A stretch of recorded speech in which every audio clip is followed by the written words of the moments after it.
Hey everyone, welcome back to the channel. Today we're diving into the fascinating world of astrology to answer a big question. Which Earth sign is the most powerful? Is it Taurus, Virgo, or Capricorn? Let's find out. Before we get into which one holds the most power, let's quickly cover what Earth signs are all about. Earth signs are known for their grounded, practical, and reliable nature. They're the builders, nurturers, and achievers of the zodiac. Think strength, stability, and focus. First up, Taurus, the bull.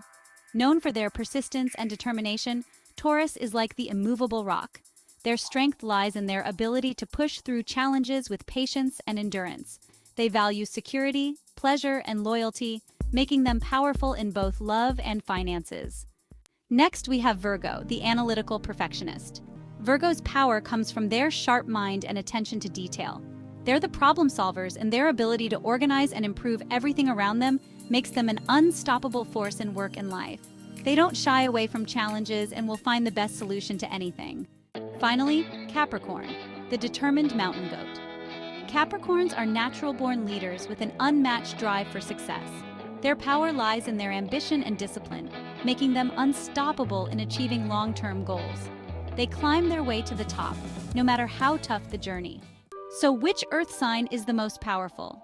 Honestly, it depends on what kind of power you're looking for. Taurus brings strength, Virgo brings precision, and Capricorn brings leadership. But one thing is for sure, each Earth sign has its unique power that makes them a force to be reckoned with. Thanks for watching. If you enjoyed this video, make sure to like, subscribe, and let us know which Earth sign you think is the most powerful in the comments.